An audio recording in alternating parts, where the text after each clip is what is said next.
오늘 읽은 말씀에 보면 하나님은 악인과 의인을 심판하시는 분으로 소개하고 있습니다. 하나님은 하나님만이 할 수 있는 심판, 사람이 하는 심판이 아니라 하나님이 하시는 심판을 가지고 있어요. 지옥에 보내기도 하고 천국에 보내기도 합니다. 그래서 고린도전서 5장 10절에 보면 우리가 반드시 하나님의 심판대 앞에 서야 된다고 기록하고 있는데, 같이 한번 읽어볼까요?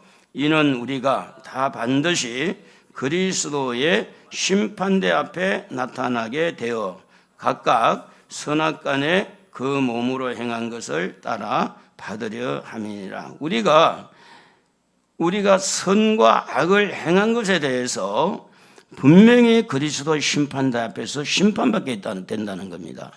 그러므로 복 있는 사람은 어떤 사람이냐? 하나님의 심판을 항상 이 염두에 두고 하나님이 심판하신다, 하나님의 심판이 있다, 이것을 기억하고 우리는 의인 쪽에 서야 됩니다. 그래서 의인은 심판을 받지 않아요. 행위에 대한 심판을, 행동에 대한 심판을 받지 않은 지옥 가는 심판을 우리가 면하게 됩니다. 자, 여러분, 지난 3일 우리는 대선을 통해서 21대 대통령을 뽑았습니다. 이재명 대통령이 우리나라의 대통령이 되었습니다. 그리고 선출이 되고 난 다음에 양분에 있는 사람들의 마음을 묵상하게 되었습니다. 이 대통령을 지지한 사람들은 굉장히 기쁨으로 충만하고 즐거운 시간들을 내가 지금 대통령이 됐다고 아주 이렇게 지낼 수 있을 거리라 그런 생각이 들었습니다. 그리고 이제 반대로 이재명 대통령을 지지하지 않고 김문수 대통령 또 아니면 김문수 후보 또 누구지? 이준석 후보를 지지했던 사람들은 자기들이 지지한 사람이 안 돼가지고 아휴 속상하다 또 이렇게 느끼고 살 수 있겠다 이런 생각이 저에게 들었어요. 제가 침울하고 실망하고 나라가 어떻게 될 것인가 걱정스럽고 이렇게. 그래서 두 부류로 생각이 돼서 하는 사람은 기뻐하는 사람, 한 사람은 실망하는 사람. 그런데 하나님은 누굽니까? 기뻐하는 사람에게도 하나님, 슬프고 실망하는 사람에게도 하나님. 그리고 또 한 사람이 생각이 났어요. 이거 뭐 대통령이 누가 됐든 말든 무덤덤하게 관심도 없고 이렇게 생각도 없이 이렇게 사는 사람도 있겠다라는 생각이 들었어요. 그래서 세 가지로 생각해야 됐는데 대선을 하고 대선을 투표를 하고 기뻐서 춤추는 부류가 있다면 좌절하고 실망한 부류도 정말 밤잠을 자지 못하고 방황하고 우울하고 잠도 못 자고 이렇게 있는 사람도 있겠다 그런 생각이 좀 들었어요. 여러분은 어느 쪽이에요? 그리고 나온 게 무덤덤하게 관심이 없는 사람, 이런 류가 있겠다라고 생각을 했어요. 이런 상황에서 하나님은 정치에 관심을 있을까 없을까요?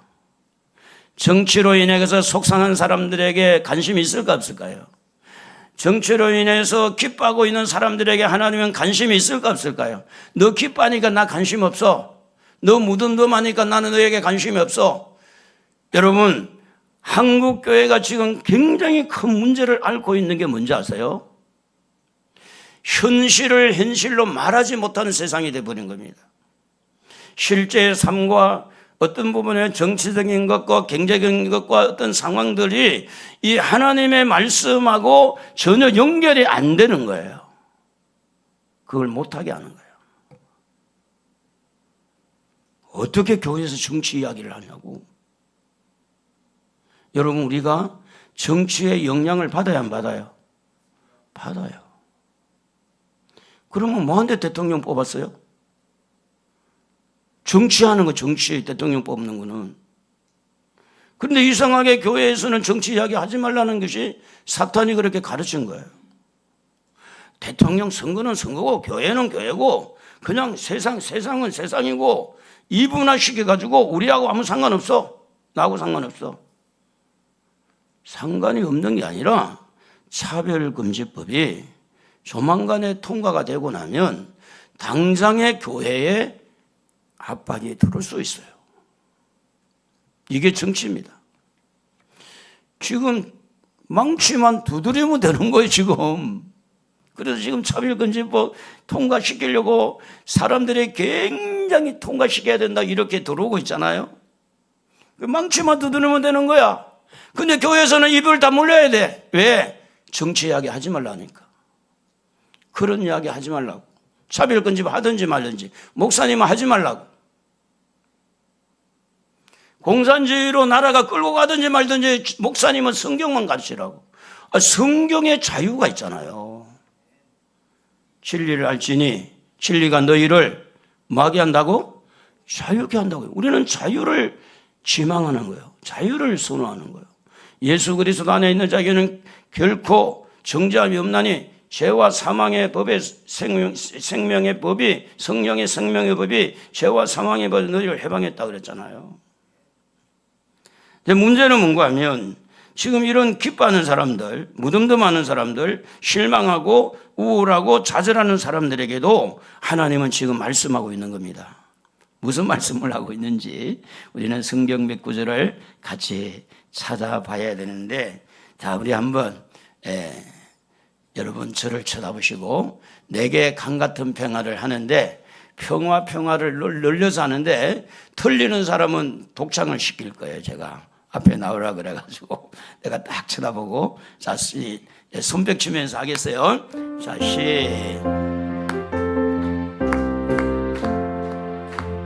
내게 강 같은 평화, 내게 같은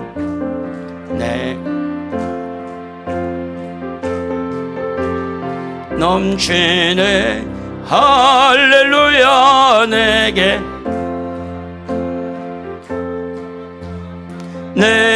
강 같은 내게 강 같은 넘치네. 입만 보고 쳐다보니까 잘 모르겠네. 누가 틀렸니? 독창 좀 시켜보려고 그랬는데, 여러분, 하나님은 지금 이런 상황에서, 정치적인 어떤 이런 상황에서 대통령을 세우고 나라 국민들이 분열되어 있고 나는 진보고 나는 보수고 나는 내가 지지하지 않는 대통령 기분 나빠, 내가 좋아하는 대통령에 대해서 기분 좋아, 이런 상황에서 하나님은 우리에게 말씀하시는 분이에요. 이런 상황에서 말씀을 안 하면 하나님과 우리 사이에는 끊어지는 거예요. 슬플 때도 말씀하시는 하나님, 기쁠 때도 말씀하시는 하나님, 우리가 여러 가지 어렵고 힘들 때도 말씀하시는 하나님, 우리가 성공해서 너무너무 잘 나갈 때도 말씀하시는 하나님. 그래서 이 말씀하시는 하나님은 우리에게 어떤 방향에서 말씀하느냐, 그때 상황이 다르니 성령이 교회들에게 하시는 말씀을 들을지어다, 그렇게 말씀해요. 그러니까 성령님이 목사에게, 성령님이 성도들에게, 계시록 2장 7절에 보면 귀 있는 자는 성령이 교회들에게 하시는 말씀을 들을지어다. 자, 보십시다. 내가 원하는 대통령이 되었어요. 술 먹는 술 한잔하고 파티 열고 즐거워서 기뻐서 막 어쩔 줄 몰라는 거야. 근데 성령이 말씀하는 거야. 어떤 사람은 내가 지지하는 대통령이 안 되었으니 속상해서 또 술 먹고 좌절하고 우울하고 이렇게 될 때 성령님이 말씀하시는 거예요. 여러분, 성령의 음성을 들으셔야 돼요. 하나님의 자녀입니까? 하나님의 복된 자들입니까? 성령이 교회들에게 하시는 말씀을 들을지어다. 귀를 막지 마세요. 들어야 돼요. 그 말은 뭐냐면 강단에서도 이런 상황에서 하나님의 음성이 들려져야 된다는 겁니다. 하나님의 말씀은 선포되어야 된다는 거예요. 슬퍼하는 자에게, 기뻐하는 자에게 계속해서 하나님은 하나님의 말씀을 하나님의 백성들에게, 복 있는 자들에게 말씀하기를 원한다는 겁니다. 그러므로 오늘 길을 열어야 된다는 거예요. 뭐 때문에 길을 열어야 되냐? 기뻐하는 사람도 길을 열어야 돼. 하나님의 음성을 들어야 돼. 슬퍼하는 사람도, 좌절한 사람도, 우울한 사람도, 기분 상한 사람도 하나님의 성령을 통해서 하나님의 음성을 듣기를 원하는 거예요. 그러므로 하나님은 정치적인 상황, 경제적인 상황 때문에 우리를 뺏기기를 원치 않는 거예요. 그것 때문에 하나님은 우리 하나님의 자녀들을 놓치고 싶어질 생각이 없어요. 그런 상황에서도 하나님은 계속해서 말씀하는 거예요. 그 말씀이 때로는 책망이 되기도 하고, 그 말씀이 위로가 되기도 하고, 그 말씀이 때로는 교훈이 되기도 하고. 그러면 내가 지지한 후보가 안 된 사람들의 마음이 굉장히 지금 수무룩하고 힘든 가운데 있으니 하나님이 하나님의 자녀들을 볼 때 일어나서는 안 되겠다. 성령께서 그들에게 위로하고 힘을 주고 용기를 낼 수 있는 말씀을 안 하겠냐고요. 내가 지지하는 대통령이 됐으니 기뻐서 즐거워하고 뭔지도 모르고 그냥 알지도 모르면 기뻐하는 그들에게 또 말씀을 안 하겠냐고, 바르게 이끌기 위해서. 그래서 기 있는 자는 항상 교회, 성령이 교회들에게 하시는 말씀이지 교회 밖에 말한 게 아니라 교회들에게 하시는 말씀을 이렇게 들어라. 그래서 다시 한번 읽어봅시다. 같이 계시록 2장 7절. 귀 있는 자는 성령이 교회들에게 하시는 말씀을 들을지어다. 이기는 그에게는 내가 하나님의 나군에 있는 생명나무의 열매를 주어 먹게 하리라. 어떤 상황이든지 여러분, 성령님은 여러분에게 말씀하는데 안 들리는 것은 우리 책임이에요. 우리 책임. 성령은 말씀하고 있어요. 안 들리는 건 내 책임이에요. 그러므로 어떤 상황에서든지 성령은 교회들에게 말씀하니까 길을 쫑긋 세우고 하나님의 음성을 들을 여유를 좀 가지세요. 하나님 뭐라고 말하는 거. 지금 나라가 어떻게 될지 불투명하고 경제가 어떻게 될지 여러 가지 상황이 불투명할지라도 하나님은 우리에게 말씀하는 거예요. 그러므로 우리가 느끼고 우리가 이렇게 가지고 있는 감정, 기뻐할 수도 있고 슬퍼할 수도 있고, 이런 감정의 기복이 심하고 이 감정 속에 놀아나고 있는 사람들에게 하나님의 말씀을 그들에게 들려서 그 감정 때문에 너무 기뻐서 정도의 길을 이탈하는 사람들에게, 그 감정의 기복이 너무 심해서 우울하고 좌절하고 실망하고 있는 그들에게 주의 성령은 그들에게 말씀해서 일으켜 세우기를 원하는 거예요. 그런데 강단에서 이런 말을 못하게 하는 거죠. 이런 말을 하면 안 돼. 그런 세상이 돼버렸어요. 그래서 교회에서는 나라의 대통령이 누가 되든 관심 갖지 말아야 돼요. 그냥 대통령 되면 되는 대로 놔둬야 돼요. 성경은 그렇게 가르치지 않습니다. 여러분, 성령은요, 우리의 삶 속에, 우리의 생각 속에 깊이 개입을 하는 거예요. 내가 말하는 데까지, 내가 생각하는 것까지, 내가 슬퍼할 때, 내가 기뻐할 때, 내가 힘들어할 때 성령은 말씀하는 거예요. 제가 욕을 잘했다고 그러잖아요. 원망을 잘했다고 그러잖아요. 성령은 그때마다 한 번도 놓치지 아니하고 제가 변화될 그때까지, 너 배불러 죽겠다 그러면 진짜 죽을 거냐고 물어보더라고. 배불러 미치겠다 그러면 너 진짜 미칠 거냐고 물어보더라고. 그러니까 하나님 무섭죠. 그래서 못한 거예요. 제가 잘해서 한 게 아니고 성령께서 그렇게 간섭하더라는 거예요. 그런데 이런 정치적 상황에서 이 국민들의 마음이 두 마음으로 나뉘어져 가지고 완전히 갈라져서 이렇게 상한 심령인데도 불구하고 하나님의 아무 말씀도 안 한다. 강단에서도 아무 말도 안 해야 된다. 그게 무슨 말입니까? 하나님과 관계를 끊으라는 거지. 목사가 누굽니까? 하나님과 성도 사이의 중간 역할을 하는 선지자 역할을 해야 되고 제사장 역할을 해야 됩니다. 성도들이 깨닫지 못한 것은 깨닫게 해줘야 됩니다. 그러므로 사랑하는 성도 여러분, 성령은요, 여러분들을 위로하시는 분이시기도 하고 여러분을 때로는 깨닫게 하시는 분이기도 하고 때로는 여러분을 책망하시는 분이기도 합니다. 여러분이 잘못된 길로 갈 때 책망하시는 분이고요, 여러분이 너무 이렇게 힘들어할 때 위로하고 힘을 주시는 분이 성령님이신 줄로 믿습니다. 지금 우리나라 대선을 하고 그에 보니까 절반이 절반. 보수의 절반, 진보의 절반.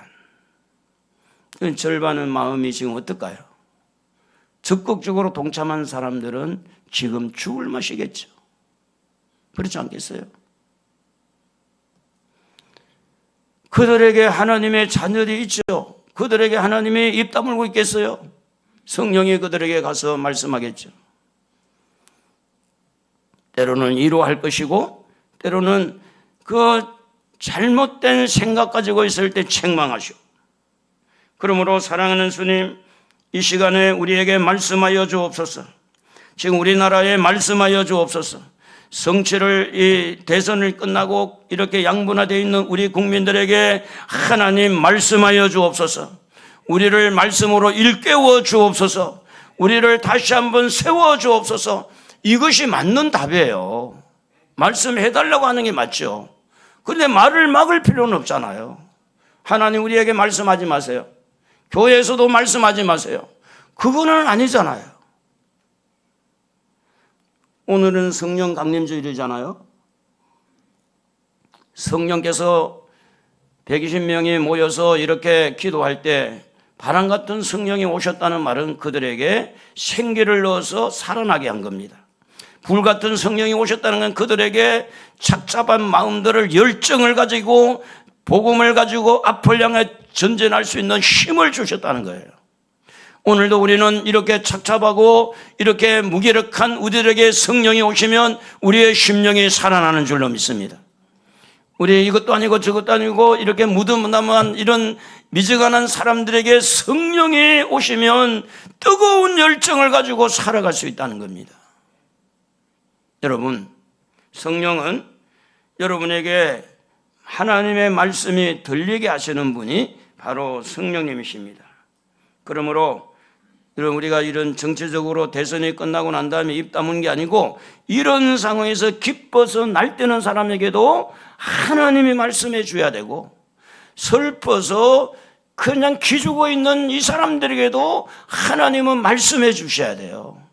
그래서 그 말씀이 그들을 이끌어 주어서 역시 대통령이 아니면 이 돈이 중요한 게 아니라 역시 나는 하나님이야. 역시 나는 하나님밖에 없어. 나는 천국 갈 사람이야. 그래서 하나님이 우리 왕이라는 것이죠. 그래서 우리는 하나님의 나라를 이루어 가야 되는 겁니다. 그래서 우리는 성령께서 어떻게 하시는가 요한복음 14장 26절에 보면 보혜사 성령이 오시면 이런 일을 한다고 성경은 기록하고 있습니다. 요한복음 14장 26절 읽어볼까요? 보혜사 곧 아버지께서 내 이름으로 보내실 성령, 그가 너희에게 모든 것을 가르치고 내가 너희에게 말한 모든 것을 생각나게 하시리라. 이 모든 것을 가르친다 할 때 경제적인 문제, 또 이런 사회적인 문제, 정치적인 문제, 또 이렇게 교회적인 문제, 여러 가지 문제 있는데 그 문제 속에 소용돌이 속에 살아가고 있는 모든 사람들에게 가르친다는 거예요, 성령님은. 그리고 생각을 이렇게 나게 하는데 예수님이 생각나게 한다는 거예요. 그래서 예수님이 왕이 되는 거예요. 역시 사람이 내 마음을 지배할 수가 없고 세상적인 어떤 정치나 경제가 나를 지배할 수 없고 여전히 나를 지배하실 분은 오직 예수. 우리 오직 예수 해볼까요? 오직 예수. 오직 예수. 우리가 성령을 받아보면, 성령의 충만을 받으면 아무리 세상적인 고민 빠지고 힘들어도 성령 받으면 딱 분명히 예수가 드러나게 된다는 거예요. 그래, 맞아. 예수님도 이 땅에 오셔서 십자가 지셨는데, 그래, 맞아. 예수님도 이때에 십자가 지고 고통당했는데 좁은 길로 가라 그랬는데, 그래서 예수님이 생각나니까 뭐가 돼요? 힘이 되고 위로가 되고 은혜가 되는 거예요. 그래서 오늘 우리는 복 있는 사람은 시편 1편 1절 2절에 보면 악인의 길을 따르지 아니하고 죄인의 길에 서지 아니하고 오만한 자의 자리에 앉지 아니하고 오직 여호와 율법을 주야로 묵상한다 그럴 때, 이 율법을 주야로 묵상하는 것과 성령님의 이 말씀이 연결되어 있다는 겁니다. 여호와의 율법의 말씀을 묵상하는 것과 성령님의 역할이 연결되어 있는 거예요. 그러니까 이제 이 복 있는 사람은 이런 절망하고 이런 좌절하고 무기력하고 무덤덤하고 뭐가 뭔지 모르고 내 인생은 이렇게 이 세상에는 그냥 이걸로 끝났나 보다 이런 좌절하고 실망한 자들에게도 하나님의 말씀을 묵상하게 되면 성령께서 그것을 생각나게 해가지고 그 사람을 살리는 거예요. 일어나 걸어라 내가 새 힘을 주리니, 막 힘을 심어주는 거야. 힘을. 그래서 여러분, 성령은요 사람을 살리는 거예요.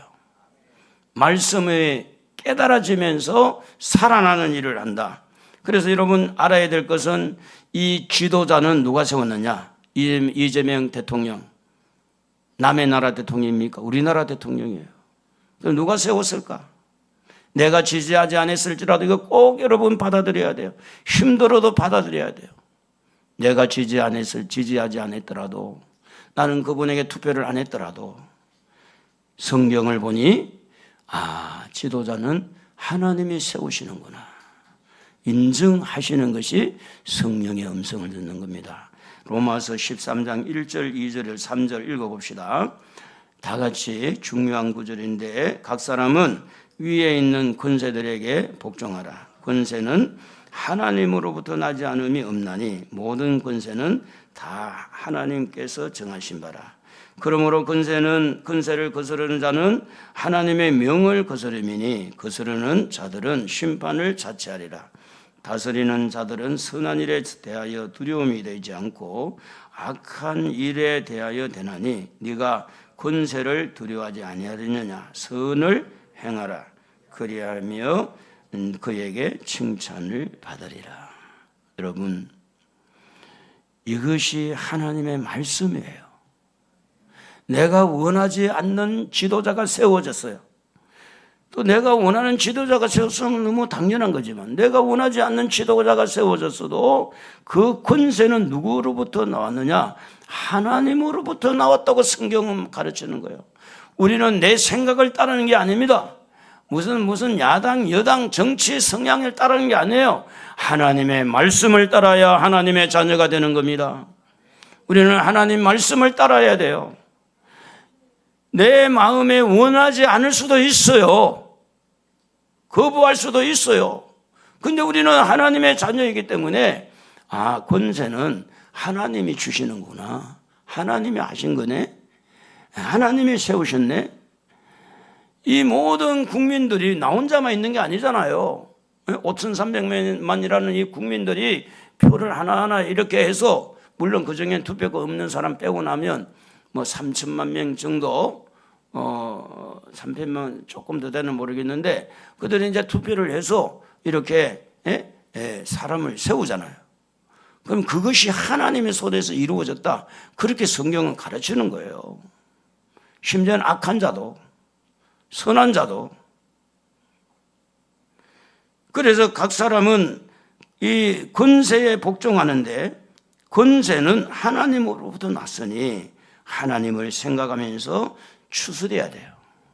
내가 원하지 않는 지도자가 세워졌을지라도 하나님이 이 나라에 지금 이 시대에 이런 분이 필요해서 세웠구나. 일단 우리는 그걸 받아들여야만이 하나님과 연결되는 거예요. 복을 받을 수 있다 그 말이에요. 하나님이 복을 가지고 있잖아요. 우리는 하나님이 아니잖아요. 하나님 자리에 내가 들어가면 안 되지. 할렐루야. 기분 좀 나빠도 받아들여야 되고 수술해서 하나님 말씀이 최고다. 그래서 하나님이 이 말씀을 우리에게 하시는 이유는 이제 제발 너무 기죽거나 너무 좌절하거나 너무 힘들어하지 말고 하나님이 하셨으니 주시니도 하나님, 가져가시니도 하나님, 이 만물이 주에게서 나오고 주님께로 말미암고 주님께 돌아가니까 하나님이 하셨네. 하나님이 하신 걸로 받아들이는 것이 복 있는 자다. 할렐루야. 어려워도 받아들이고 힘들어도 받아들이고 좀 기분 나빠도 받아들여야 돼요. 그게 성경의 가르침이에요. 나는 저 사람 싫어. 그래서 영원히 원수 맺지 말라는 거죠. 그러면서 우리의 마음을 하나님은 평안하기를 원해요. 평강을 얻기를 원해요. 지금 우리나라에 어떻게 하다 보니 예전에와 달리 예전에는 뭐 3파, 충청도, 전라도, 경상도 3파 이런 게 있었는데 삼김씨, 김대중, 김영삼, 김종필 이런 시대가 있었어요. 옛날에는. 근데 지금은 어떻게 하다 보니까 진보 보수 또 이게 이제 그 사회주의, 민주주의 아주 이념이 돼버렸잖아요. 지금은 이런 속에서 지금 굉장히 지금 불안해요. 차별금지법도 불안해요. 언제 어느 시점에 통과될지 불안한 거예요. 사회주의로 이제 어떤 방향으로 틀어서 갈지 불안해요. 그런데 하나님은 오늘 우리에게 말씀하는 거예요. 이렇게 상황이 어렵고 힘들어도 우리의 마음은 평강을 얻기를 원하는 거예요. 이런 속에서도 평안하기를 원하는데 데살로니가 전서 5장 23절 우리 하나님은 이런 분이라고 말씀합니다. 읽어볼까요? 평강의 하나님이 친히 너희를 온전히 거룩하게 하시고 또 너희의 온 영과 혼과 몸이 우리 주 예수 그리스도께서 강림하실 때에 흠없게 보존되기를 원하시노라. 평강의 하나님이. 그리고 데살로니가후서 3장 16절에도 보면 평강의 주께서 친히 때마다 일마다 너희에게 평강을 주시고 주께서 너희 모든 사람과 함께 하시기를 원하노라. 빌립보서 4장 9절을 읽어볼까요? 너희는 내게 배우고 받고 듣고 본바를 행하라. 그리하면 평강의 하나님이 너희와 함께 계시리라. 앞으로 차별금지법이 통과돼도 우리는 평강을 놓치지 말아야 되고 사회주의로 가더라도 평강을 놓치지 말아야 돼요. 그래 가서는 안 되죠. 차별금지법이 통과돼서는 안 되죠. 그러나 지금 상황들을 볼 때 그 길목을 열어갈 수도 있어요. 그런 상황이에요. 그런 불안한 여건, 불안한 조건 속에서도 하나님은 우리에게 뭘 가지기를 원하느냐? 평강의 하나님은 우리에게 때마다 그런 일마다 이런 때도 저런 때도 우리에게 뭘 얻기를 원하는 평강을 얻기를 평안하기를 원하는 거예요. 그게 하나님이 여러분에게 말씀하시는 거예요. 여러분 마음 평안하십니까? 평안하셔야 됩니다. 할렐루야. 여러분 마음의 두려움이나 불안은 하나님이 주신 것이 아닙니다. 원수 마귀가 주는 겁니다. 그리고 하나님은 지금 우리 상황에 철저하게 개입을 하고 앞으로도 개입하기를 원하고 있습니다. 어떤 경우에도 미국이든 러시아든 중국이든 북한이든 한국이든 일본이든 이 우리 주변에 있는 모든 나라에도 개입하기를 원하고 모든 여건 속에 하나님은 개입하기를 원해요. 그래서 그 하나님을 믿으시고 오늘 여러분의 염려, 여러분의 근심, 여러분의 걱정, 여러분의 마음의 평안함을 깨는 어떤 것도 우리 하나님에게 맡겨서 하나님의 개입을 기대하고, 하나님 여기 개입해 주세요. 그게 기도입니다. 여기도 개입해 주세요. 기도입니다. 그래서 베드로전서 5장 7절 같이 한번 읽어보면, 너희 염려를 다 주께 맡기라. 이는 그가 너희를 돌보심이라. 지금 이제 국회의원, 국무총리, 정무수석 인선을 쭉 한 것을 봐서는 이제 그분들의 과거를 우리는 알잖아요. 어떤 분이나 대략은 아니까. 지금 정부는 어쩔 수가 없어요. 그건 이제 그쪽으로 가는 거니까. 옛날에 통일부 장관이 우리는 사회주의로 가야 된다고 이제 공식 수상에서 이야기하고, 문재인 대통령이 내가 최고로 존경하는 분이 신영복이라고 하는 공산주의가 추종자를 최고로 존경한다고 하는 그런 말들을 한 것은 그분들의 사상이 그렇다는 거예요. 그런데 이제 그렇게 가는 거죠, 지금. 그런데 그 속에 우리가 살아야 돼요. 그럼 우리 마음이 불안해야 되겠느냐? 하나님은 우리 마음이 불안하기를 원치 않아요. 그래서 너의 염려를 어떻게 해야 돼요?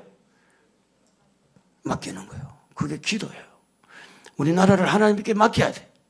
이런 상황에는 맡겨야 돼.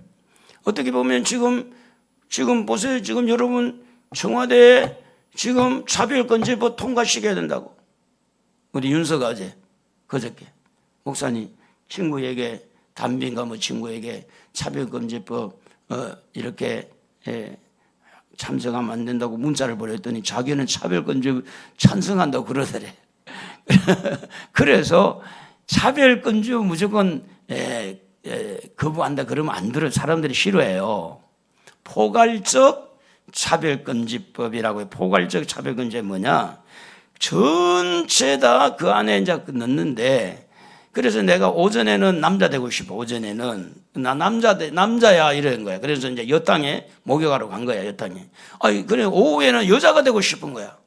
그래 나는 오후에는 여자 되고 싶어. 그래가지고 여당에 가고 여자 화장실 가고 이제 그런 세상인데, 그런데 이제 왜 네가 여기에 여당에 들어왔냐 이러면 혐오를 입었다 그래가지고 그걸 고발하면 경찰이 잡혀가는 거예요. 그게 차별금지, 포괄적 차별금지 안에 들어가 있는 거야.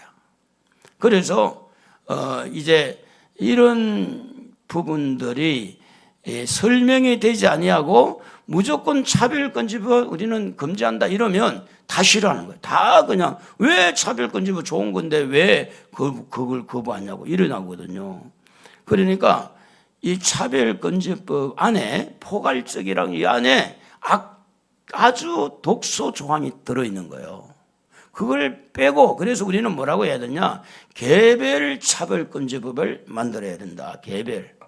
각 개별. 그래서 이 차별금지법 안에 이 동성애가 들어가 있어요. 그러니까 이제 목사가 요 정도 설교해놨으면 오늘 나 지금 혐오를 느꼈으니까 고발을 해요. 그러면 목사가 3천만 원 이제 벌금을 매기는 거죠. 할 때마다 3천만 원. 이 설교를 할 때마다 3천만 원 벌금을 내고 안 내면 잡혀가는 거죠. 이제 감옥에 가는 거죠. 그게 이제 차별금지법 안에 들어있는 포괄적 전체 포괄. 요게 이제 아주 이 사람 머리를 그런 쪽으로 써가지고 나쁘게 만든 그게 포괄적 차별금지법입니다. 근데 그것도 모르고 목사님들이 차별금지법 통과시켜야 된다고. 자기에게 칼을 겨누는 거예요. 자기에게. 자, 이런 상황에도 불구하고 우리는 평강을 누리자. 할렐루야. 때마다 일마다 평강 누리기를 원하신다. 오늘 여러분 돈 때문에 걱정해도 평강해야 됩니다. 여러 가지 건강이 부족해도 평강해야 돼요. 하나님의 말씀이고 뜻입니다. 그래서 하나님은 뭘 말씀하느냐? 심판을 말하는 거예요. 하나님은 심판하시는 분. 오늘 읽은 말씀 한번 읽어봅시다. 4절에서 6절 다 같이. 악인들은 그렇지 않으며 오직 바람에 나는 겨와 같도다. 그러므로 악인들은 심판을 견디지 못하며 죄인들은 죄인들이 의인들의 모임에 들지 못하리로다. 무릇 의인들의 길은 여호와께서 인정하시나 악인들의 길은 망하리로다. 하나님의 심판이 그 외에 있는 게 아닙니다. 이 세상에 의인과 악인이 있기 때문에 그렇습니다. 의인과 악인, 하나님은 심판하세요. 여러분, 하나님이 두렵지 않다고요? 그래서 천국은 많은 사람이 찾지 않는다고 성경은 말하고 있어요. 넓은 길로는 많은 사람이 가는데 좁은 길은 협착하고 찾는 자가 적다고 그렇게 말합니다. 하나님은 심판을 준비하고 있어요. 그 사람이 의인으로 살았느냐, 악인으로 살았느냐. 그래서 여러분 안에 악한 생각들을 가진 것은 빨리 하나님 앞에 회개하고 빼내야 돼. 욱하는 거, 시기, 질투, 그거 빨리 빼내야 돼요. 성질을 부려놓고 나는 뒤끝이 없다고 또 그런 사람도 있어. 나는 꼭 할 말만 한다고. 그런데 여러분 꼭 아셔야 돼요. 하나님의 심판을 생각하며 살자. 하나님은 심판하신다. 보세요, 여러분. 악인들은 절대로 의인들의 해중에 들어오지 못합니다. 그리고 악인은 절대 성공하지 못해요. 악인이 성공한 것 같아도 그건 일시적입니다. 절대 속지 마세요. 악하게 살아야 성공한다고, 적당하게 거짓말하며 살아야 성공한다고 속지 마세요. 목사님처럼 그렇게 살아야 되겠어요? 그러지 마세요. 바보같이 살더라도 하나님 앞에 인정받는 자가 되기를 주의 이름으로 축복합니다. 하나님은요, 의인과 악인을 구분할 줄 알아요. 여러분 심령부터 관리하세요. 여러분 속에 악이 있으면 안 됩니다. 그러면 여러분 미래가 문제예요. 미래가 독소가 있으면 안 돼. 우리는 기도받아서 내 안에 악한 생각, 악한 마음을 빼내달라고 기도해야 돼. 그 배후에는 이 악한 영이 존재하기 때문에 그렇습니다. 그래서 우리는 의인이 돼야 되는데, 의인이 그러면 어떻게 되느냐? 의인이 된다는 것은 참 쉽지 않습니다. 착하게 살아야 되고 선하게 살아야 되고 말씀대로 살아야 되는데 그게 세상에 쉽냐고요. 그래서 우리 의인 되는 것은 회개하는 것부터 시작하는 겁니다. 죄짐 맡은 우리 구주 어찌 좋은 친구인지 걱정 근심 무거운 짐 우리 주께 맡기세. 주께 고함 없는 고로 복을 받지 못하네. 사람들이 어찌하여 아를 줄을 모를까. 여러분, 예수님은 의인을 만들기 위해서 십자가를 친히 지시고 누구든지 어떤 죄인이든지 회개하라. 회개하면 용서해서 의인이 되게 만드는 겁니다. 오늘 여러분의 안에 만약에 허물과 죄가 있다면 하나님을 향해서 회개하십시오. 눈물을 흘리면서. 눈물은 진실을 말할 수 있습니다. 눈물이 젖어 있는 사람과 눈물이 젖지 아니한 사람은 진실에서 차이가 날 수 있습니다. 하나님 앞에 의인 되기를 원하십니까? 회개하십시오. 회개는 여러분을 의인 만들 것입니다. 수고하고 무거운 짐진 자 다 내게로 오라고 그랬어요. 죄 때문에, 죄책감 때문에 무거운 짐을 지고 있는 자들이 다 예수님께 와서 내놓고, 예수님 내가 잘못했습니다. 베드로가 예수님을 3번이나 부인하고도 그는 밖에 나가서 꼭요 하고 다구는 소리에 3번을 예수님 부인한 걸 생각하면서 통곡을 했다 그랬습니다. 그게 회개입니다. 회개할 때 의인이 되는 거예요. 내가 착하게 살아서 의인이 되는 게 아니라, 내가 법을 지켜서 의인이 된 것이 아니라, 내가 하나님 앞에 진짜 회개할 때 의인이 되는 거예요. 그래서 천국은 어떻게 가느냐? 눈물로 가는 거다. 천국은 어떻게 길을 여느냐? 눈물을 흘릴 때 천국 문이 열린다. 나는 죄가 없는데요. 나 죄 없어요. 할 말 없어요. 저 사람한테는. 하나님은 오늘도 말씀합니다. 성령을 통해서 말씀합니다. 여러분의 교만을 향해서 말씀합니다. 예배드리는 자세가 그래야 되겠냐? 말씀을 듣는 자세가 그래야 되겠냐?